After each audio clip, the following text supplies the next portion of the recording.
Hola a todos y todas, mi nombre es Benjamín Navarrete Francisco, soy especialista en patología de obras de construcción, en lo específico obras de hormigón armado. También soy especialista en análisis y comportamiento estructural. En esta lección veremos dimensionamiento y o verificación de elementos estructurales solicitados a compresión o tracción axial de madera. Fundamentalmente, aplicaremos la metodología contenida en la norma 1198 de diseño estructural de madera, para que luego, dentro del contexto de este curso, tú puedas visualizar los diferentes ejemplos de cálculo que se presentan en el curso. Comencemos entonces con compresión axial paralela a la fibra. Por lo tanto, es una fuerza que está perfectamente centrada y que es normal a la sección.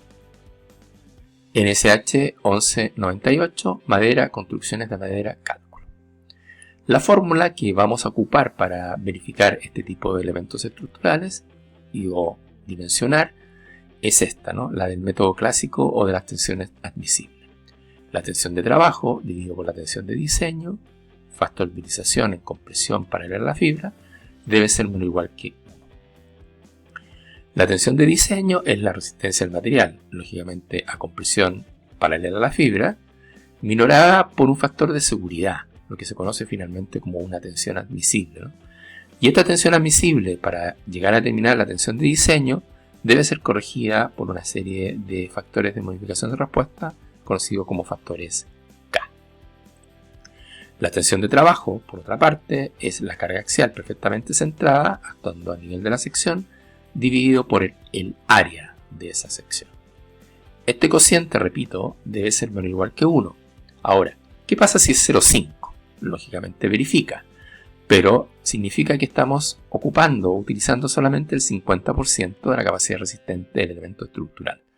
Por lo tanto, si bien este cociente debe ser menor o igual que 1 y con eso verifica, la idea es que sea lo más cercano a 1. Factor de utilización 0,8, 0,9 hacia arriba son considerados como valores de diseño aceptables. Bien, ahora aplicando directamente la norma, veamos cómo se calcula la tensión de trabajo, que ya lo mencioné, pero fíjense bien, aquí empezamos a conocer la designación, ¿no? La F minúscula se ocupa para las tensiones de trabajo en general, flexión, corte, compresión paralela a la fibra, etc. Tracción, ¿no?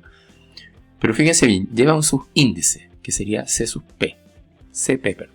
Entonces sería F sub CP, que es tensión de trabajo, compresión paralela.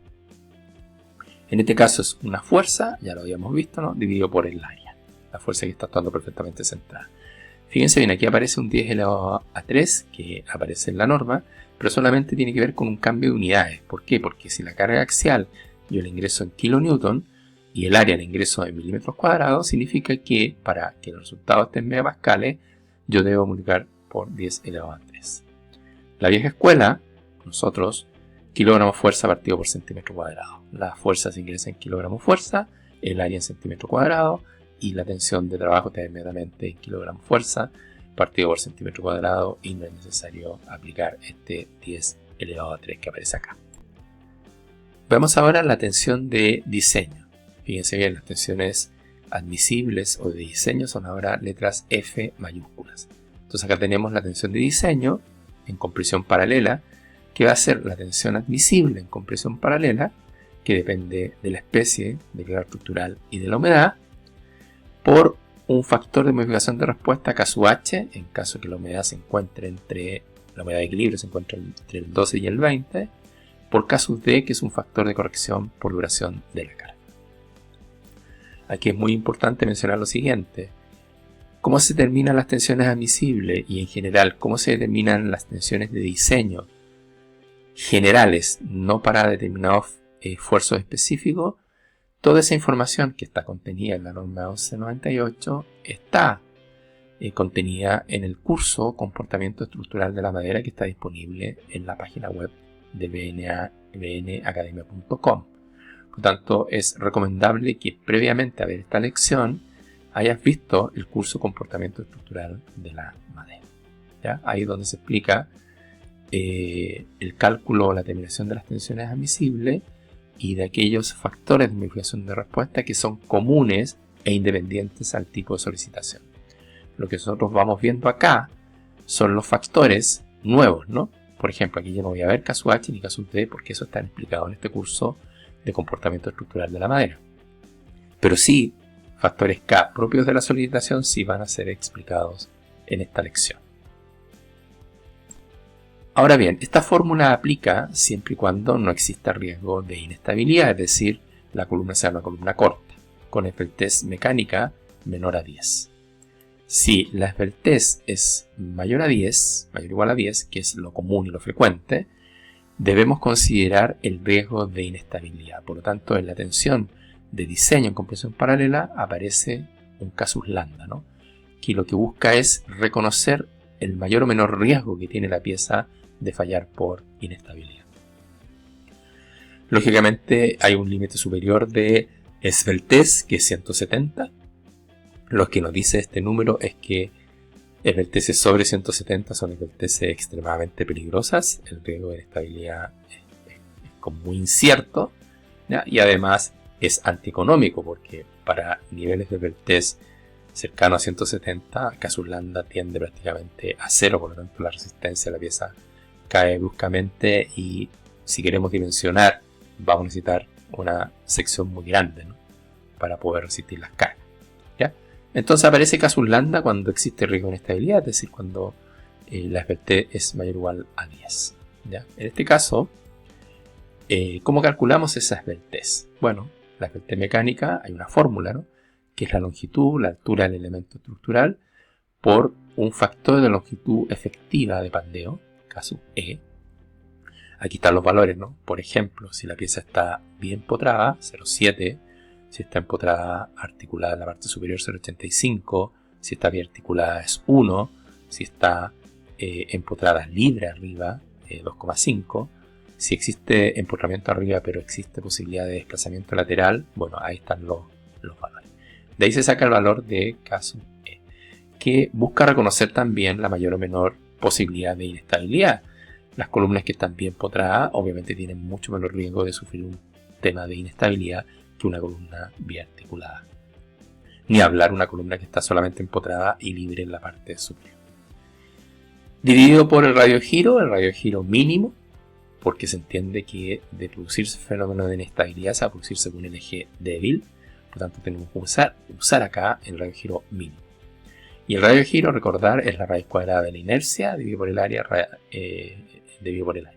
Ahora, como yo quiero el radiogiro mínimo, lógicamente la inercia que yo tengo que colocar acá es la inercia también del eje débil, la menor inercia de las dos, ¿no? Si es que la pieza es rectangular, ¿no?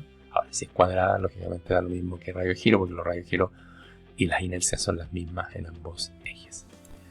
Determinada la esbeltez, puedo chequear si existe o no existe riesgo de inestabilidad, y si existe, significa que tengo que pasar a calcular ahora casus lambda, que va a ser, repito, en la mayoría de los casos. Ahora, conceptualmente entender esto del casus lambda, ¿no? Fíjense bien, entre 0 y 10 de esbeltez, la tensión de diseño o resistencia permanece constante, ¿no? Y cuando la esbeltez es mayor o igual a 10, fíjense bien, la resistencia comienza a caer. Mientras más esbelta es la pieza, menos resistencia, porque el riesgo de inestabilidad es cada vez mayor. Por lo tanto, la carga que yo puedo aplicar a ese elemento estructural en particular tiene que ser también cada vez menor si yo quiero asegurarme de que la pieza no falle por inestabilidad. El casus lambda aquí es 1 y empieza a bajar hasta llegar a valores cercanos a 0 cuando la esbeltez es muy grande. Veamos entonces cómo se calcula el casus lambda, ¿no? Que depende lógicamente de la esbeltez. Casus lambda, que nos va a permitir calcular la tensión de diseño corregida, ¿no? Es un valor auxiliar A menos raíz cuadrada de A cuadrado menos B, que también es un valor auxiliar. A, que lo que es A, responde a esta fórmula, ¿no? Y B responde a esta fórmula que está acá. Fíjense bien, si uno empieza a mirar, todos estos datos de alguna manera los conocemos. F sub CE es una resistencia que tiene que ver con la resistencia límite de estabilidad. Es muy similar a la fórmula de Euler. Más bien tiene su origen en la fórmula de Euler, pero no es exactamente la fórmula de Euler. Entonces, F sub CE se calcula como 3,6 por el mol de elasticidad de diseño, que es el mol de elasticidad que se obtiene a partir de la especie, el grado estructural y la humedad, ¿ya? Este de diseño podría también requerir corregirse por humedad si está entre 12 y 20% la humedad de equilibrio de la zona. Repito, este cálculo lo pueden ver en el curso de comportamiento estructural de la madera. Y eso dividido por la Peltez que acabamos de calcular al cuadrado nos da F sub CE. F sub CP de diseño es la tensión admisible multiplicada por K sub H y por K sub D, ¿no? ¿Sí? Lo habíamos visto recién. Lambda, conocido, ¿no? Y aquí lo que falta es C, que es una constante, fíjense bien, de proporcionalidad y que depende del grado estructural de la madera, ¿ya? Fíjense bien, aquí están los diferentes grados estructurales: 1, 2, 3, 4 para especie en general, grado Selesto, grado 1, madera C24. Fíjense bien, hay otras denominaciones acá dependiendo del tipo de madera. El coeficiente de proporcionalidad, si estamos en esta fila, va a ser 0,85. Si la madera es grado estructural 3 o 4 para especie en general, o bien grado 2 o C16 para pino radiata, el factor que vamos a utilizar, el coeficiente de proporcionalidad, es 0,8. Por lo tanto, tenemos toda la información para calcular A. De la misma forma calculamos B. Fíjense bien, lo tenemos determinado, lo tenemos determinado, lo tenemos determinado, por lo tanto podemos calcular B. Por lo tanto, tenemos A y tenemos B, podemos calcular finalmente K sub lambda, que nos permite calcular la tensión de diseño en compresión paralela, compararla con la tensión de trabajo en compresión paralela y ver si la pieza verifica al ser el cociente menor o igual que 1. Y siguiendo un poco la línea de lo que mencioné, fíjense bien, ahora puedes visualizar el curso Madera, Compresión y Tracción Axial, ejemplos de aplicación. Vamos ahora a tracción axial paralela a la fibra, es decir, una fuerza que es perfectamente centrada, que es normal a la sección. Fíjense bien, las fórmulas son muy parecidas. Tensión de trabajo partida por tensión de diseño, teniendo ahora presente que esta tensión de trabajo es una fuerza axial de tracción paralela a la fibra, dividido por el área. El área sigue siendo la misma, ¿no? Pero aquí tenemos una fuerza que ahora es de tracción. Y lógicamente la tensión de diseño va a ser la resistencia del material a tracción axial, minorada por un factor de seguridad, la tensión admisible a tracción axial y corregida por una serie de factores K. Veamos la tensión de trabajo, nuevamente, fíjense bien, F minúscula, ¿no? F sub TP, tracción paralela, ¿no? La fuerza dividido por el área. Fíjense bien, aquí el área neta. ¿Por qué? Porque si estoy utilizando perforaciones mayores, porque estoy colocando tornillos, estoy colocando pasadores, estoy colocando perno, o estoy colocando otro dispositivo para conectar, obviamente que el área útil, resistente, se ve mermada, se ve disminuida al tener la sección perforaciones que la atraviesan, ¿no? Por lo tanto, la tensión de trabajo en tracción paralela se calcula con el área neta descontando el espacio que ocupen estas perforaciones, la merma de la sección, la merma que sufre la sección producto de estas perforaciones. Ahora, recordar siempre que el área neta, ¿no es cierto?, siempre no puede ser menor que el 75% del área bruta. O sea, yo no puedo tener un nivel de perforaciones más allá del 25% de la sección bruta. Eso está de alguna manera prohibido de acuerdo a la norma. Y, fíjense bien, la tensión de diseño, que es la que vamos a comparar con la tensión de trabajo, responde a esta fórmula, ¿no? F sub TP, que es la tensión admisible a tracción paralela, curso comportamiento estructural de la madera, K sub H y K sub D. Estos factores también se explican en este curso. ¿Cuáles son los factores nuevos que aparecen propios de la solicitación? K sub HF, que busca tener en cuenta la mayor o menor probabilidad de encontrar un mayor o menor número de efectos en la madera que afectan significativamente la resistencia a tracción cuando la pieza es más grande, ¿no? A medida que la pieza es más grande, tengo mayor volumen de madera, existe una mayor probabilidad de tener o encontrarnos con un mayor número de efectos. Por lo tanto, Este caso HF busca tener en cuenta esa condición, ¿ya? Y por eso castiga la resistencia a tracción de la madera en caso que ocurra, ¿no? Fíjense bien, ¿cómo se calcula caso HF? Para cualquier especie, excepto Pinot radiata, 50 partido por H elevado a 1 partido por 9. Y esta fórmula aplica siempre y cuando la altura de la pieza sea mayor a 50 milímetros. Si es igual o menor a 50 milímetros, caso HF es 1. Y si la pieza está fabricada con Pinot radiata, 90 partido por H elevado a 1/5. Y en este caso, la altura límite es 90 milímetros. Si es menor a 90 milímetros o igual a 90 milímetros, el caso HF es 1. Por otra parte, tenemos el caso CT, que es un factor de humidificación por concentración de tensiones, específicamente donde se hacen las perforaciones. Piensen ustedes que las fuerzas van viajando paralela a la fibra, perfectamente paralela a la fibra. Si me encuentro en el camino con una perforación, esa fuerza tiene que inclinarse para hacerle el quite a la perforación, volver para poder seguir viajando, ¿no?, hacia el otro lado de la perforación.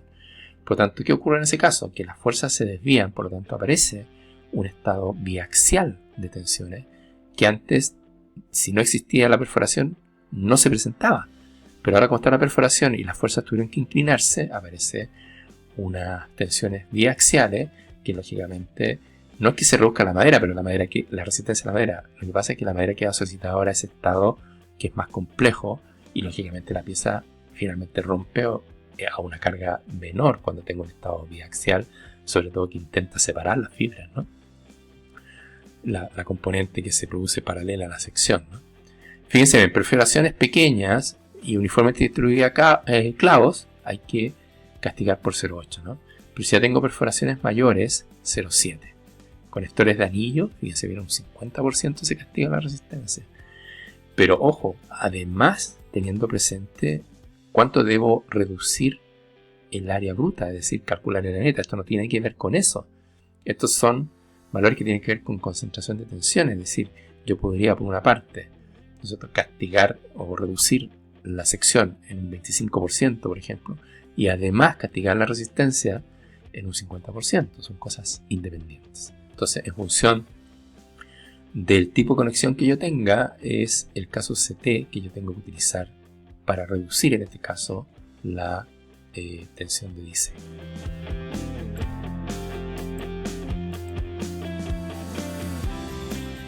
Otro aspecto que no lo había mencionado, pero que también está en el contexto de compresión, ¿no es cierto?, es la compresión normal a la fibra. Es decir, cuando yo comprimo, fíjense bien, aquí está el ejemplo, de manera normal a la fibra, ¿ya? Es decir, estoy aplastando la fibra, ¿ya? En este caso, fíjense bien, la tensión de trabajo que actúa, ¿no es cierto?, en el elemento, por ejemplo, una solera inferior, va a ser igual a la reacción R, ¿no es cierto?, dividido por el área de contacto, ¿no?, la sección neta aplastada.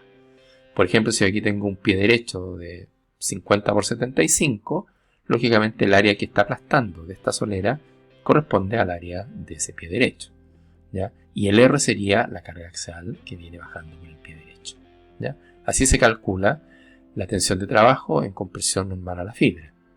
Repito, la fuerza que viene bajando por el elemento que finalmente se apoya y el área del elemento que apoya finalmente en el elemento que estaría siendo solicitado a compresión normal a la fibra, ¿no?, que es esta, por ejemplo, solera inferior, ¿ya? Así se calcula la tensión de trabajo. Y la tensión de diseño, fíjense bien, sería la tensión admisible a compresión normal a la fibra, multiplicado por caso H, que es un tema de humedad, que se ve en el otro curso, y caso CN, que es propio de esta solicitación, ¿no? Entonces veamos qué es lo que es caso CN.